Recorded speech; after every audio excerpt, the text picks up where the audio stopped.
The Tempest, a Shakespeare story by Andrew Matthews. The Cast List. Miranda, the daughter to Prospero. Prospero, a wizard, the rightful Duke of Milan. Caliban, servant to Prospero. Ariel, an airy spirit. Antonio, Duke of Milan, brother to Prospero. Alonso, King of Naples. Prince Ferdinand, son to the King of Naples. Trinculo and Stefano, sailors.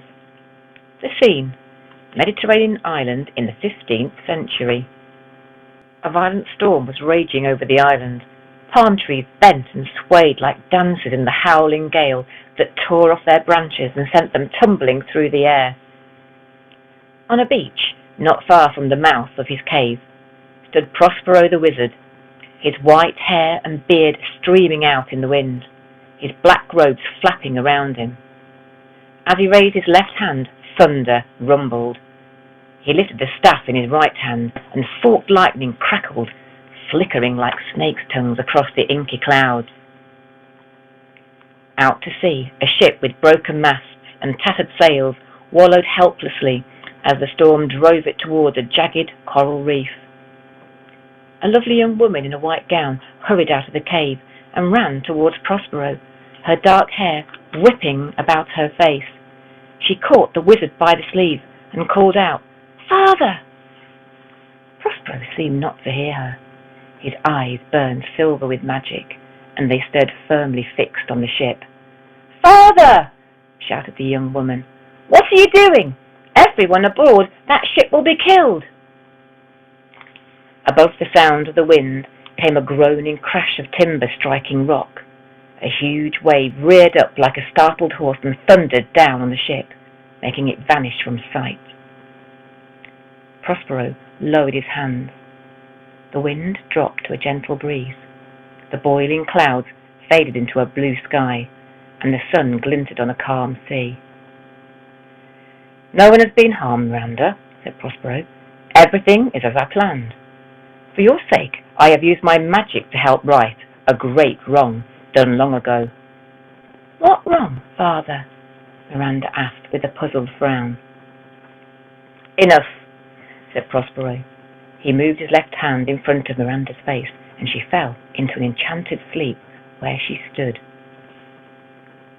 Prospero took 2 paces towards the sea, looking out at the place where the ship had sunk. "Soon, my brother," he whispered. A sound made him turn his head in time to see a strange creature crawling up behind Miranda. It was shaped like a man, but its skin was covered with glistening green scales, and its eyes were as yellow as a lizard's. "Caliban," Prospero said sternly, "you brought no wood or water to the cave this morning. Must I send the spirits to torment you again?" Caliban scowled. "I was not born to be your servant," he answered defiantly. "My mother, great witch Sycorax, promised me that I would rule this island, and so I would have, if you hadn't come here and stolen her books of magic and freed her slave spirits to help you drive her away." "Silence," said Prospero, and he snapped his fingers. Needles of fire seemed to lance through the Caliban, forcing him to his knees. "Mercy, master, mercy!" he cried, bowing his head. The pain left him, and he hid his face so that Prospero could not see his cunning smile. "Why are you so cruel?" he whimpered. "You were kind to me once." "And you repaid my kindness by trying to kidnap my daughter," snapped Prospero. "Get to work, you treacherous wretch." Caliban stood and shambled off. "I will be revenged one day," he muttered to himself. "I will be king of this island, and I will take Miranda as my queen." When Caliban was safely out of sight, Prospero lifted his staff. "Ariel," he called softly, "appear to me now, sweet spirit." There was a faint sound of music. Lights sparkled in the air, winking like sunshine on bursting bubbles. In the midst of the lights fluttered a young boy with golden skin and white wings on his heels.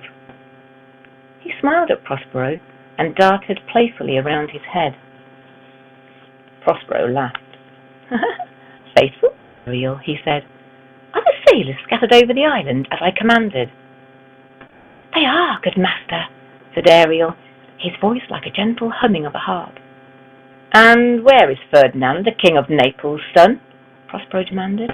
"Close by," said Ariel. "He mourns his father, believing him to be drowned." "He is not drowned," said Prospero. "He wanders the island lost with my brother, Antonio." Prospero sighed, and old memories gave his face a far-off look. 12 years ago, when I was Duke of Milan, my wife died, he said sadly. Grief blinded me to the treachery of Antonio, who plotted in secret with my old enemy, King Alonso of Naples. They overthrew me, and Antonio took my place. I was put in an open boat with my daughter and cast adrift to die. But destiny took me to this island, to Sycorax's magic books, and you. My spells brought the ship here, and now it is time for mischief and magic." "And revenge, master?" said Ariel. Prospero shook his head. "I do not seek revenge, only justice," he said. "Go to Prince Ferdinand and bring him here." Ariel's eyes darkened into doubt. "Will it be as thou promised, master? When the plan is done, shall I be free?" "Free as the wind, my Ariel," said Prospero. "I will break my spells, and no magic will ever hold you again." Ariel glowed brightly and flew off faster than Prospero's eyes could follow. Prince Ferdinand was seated cross-legged on the sand. Salt water and the sun had bleached his brown hair almost blonde, and his handsome face was lined with sadness. Whenever he closed his eyes, he saw the massive waves that had swallowed the ship and cast him up on this uncharted island. He might never be found, and he wondered if it would be better to swim out to sea and join his drowned father than face a life of miserable loneliness. His thoughts were suddenly interrupted by lights dancing in front of his face, swarming like bees. They were so fascinating that Ferdinand could stare at them. Then he heard music, and the singing of a sweet high voice. "Forget thy father, deep he lies, with shining pearls set in his eyes. Come with me now, Prince Ferdinand, and walk along the yellow sand." Ferdinand seemed to be caught up in a dream. Without a word, he stood and followed where the lights took him. Prospero saw Ferdinand from afar, following bewitched behind Ariel's glimmering light. When the young prince was close by, Prospero touched Miranda on the shoulder, releasing her from the spell. Instantly, she woke, and the first thing she saw was Ferdinand. "Is this a spirit, father?" she gasped. "No, my child. It is a man of flesh and blood like you and me," Prospero told her. "But I thought all men had white hair and beards like yours," Miranda exclaimed. Prospero smiled and signaled to Ariel. The dancing lights vanished, and Ferdinand's trance was broken. He saw Miranda, and his eyes filled with wonder at her beauty. "Am I still dreaming?" he whispered. "Is this a vision?" "I am no vision, sir," Miranda said. "I am as real as you are, if you are indeed real." Shyly, she reached out her hand. Ferdinand reached out his, and their fingertips touched. "I saw in the stars that you were meant for each other," Prospero said softly. "Your love will undo all the evil done by hatred." Miranda and Ferdinand heard nothing of this, for they were totally lost in each other. "Ariel," said Prospero, "find King Alonso and my brother Antonio, and when you do—" Ariel listened carefully, for before long the air was bright with his laughter.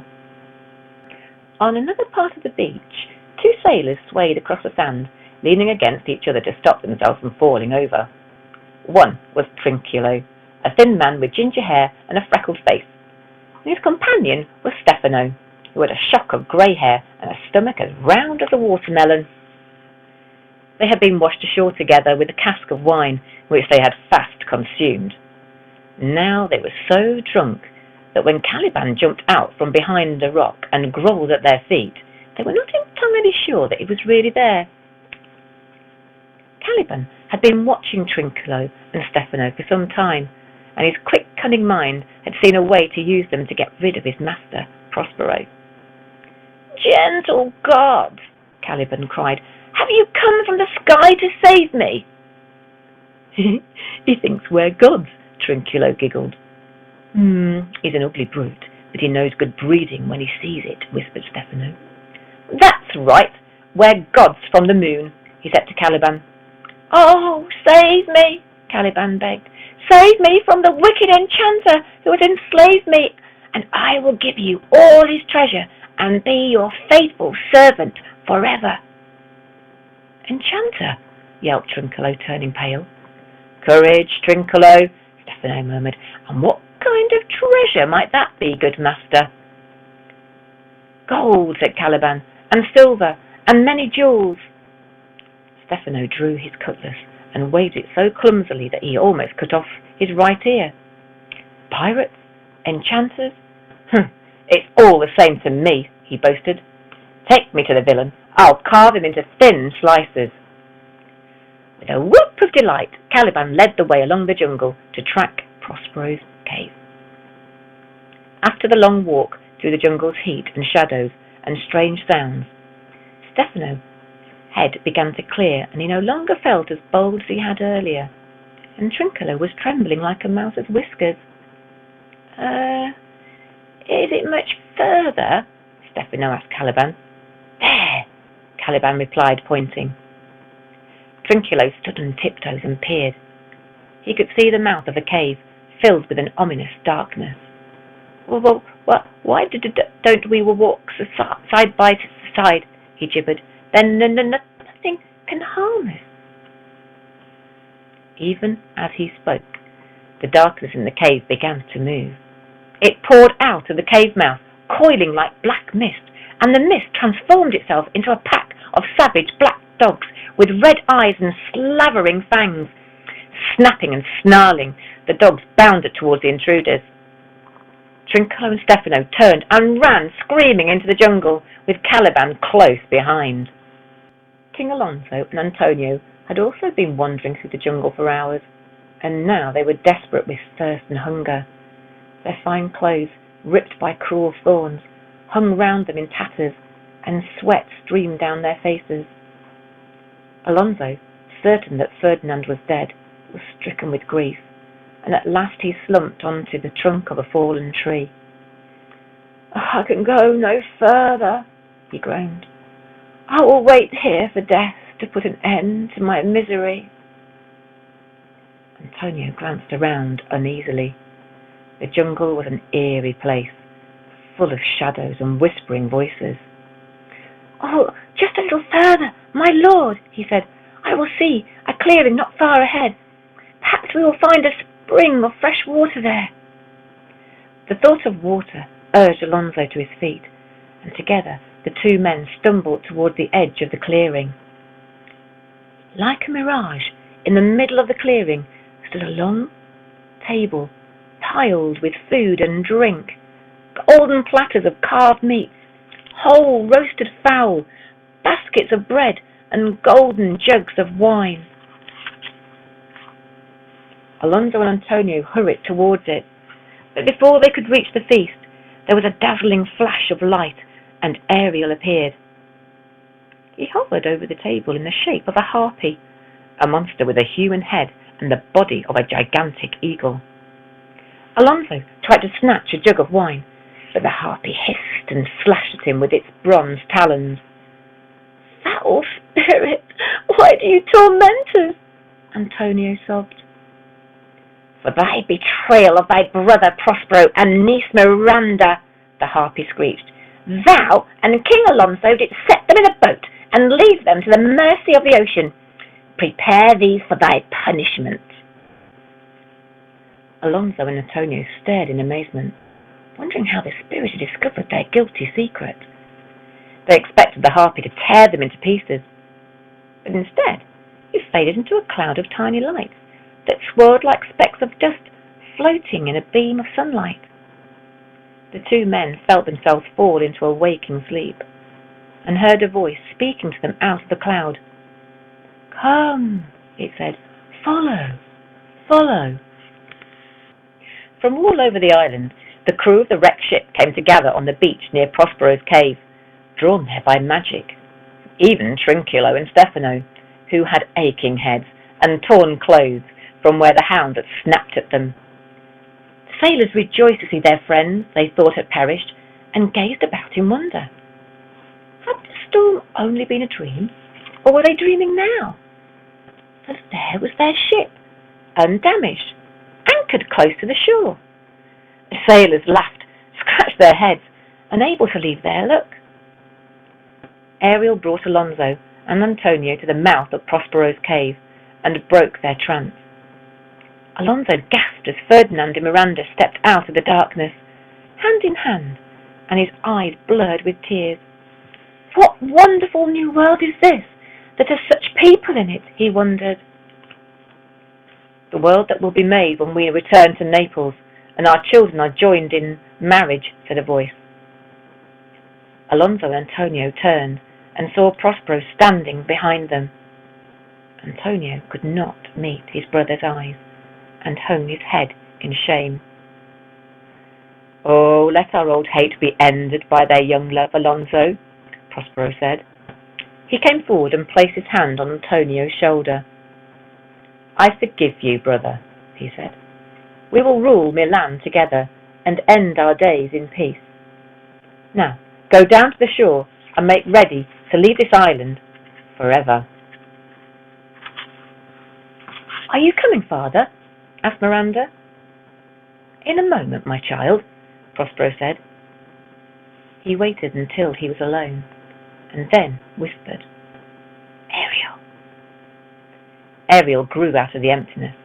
Too excited to hold one shape, he turned into a hummingbird, then a butterfly, then a winged unicorn. "I have burned my books of magic and my wizard's staff," Prospero declared. "You are free to go, my Ariel, but I shall sadly miss you." "And I shall miss thee, dear master," said Ariel.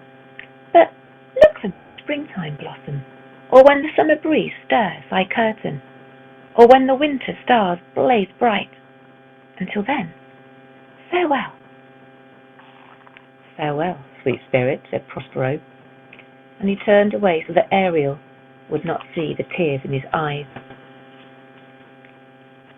As the ship's sails unfurled and it began to glide away, Caliban came out of his hiding place in the jungle. He danced on the beach, turning cartwheels as he whooped, "I am king of the island, king!" His voice frightened a flock of parrots, who clattered out of the treetops and flew over Caliban in a great circle, their plumage glittering like the jewels in a royal crown. Our revels now are ended. These are actors. As I foretold you, we're all spirits, and are melted into thin air. Into thin air.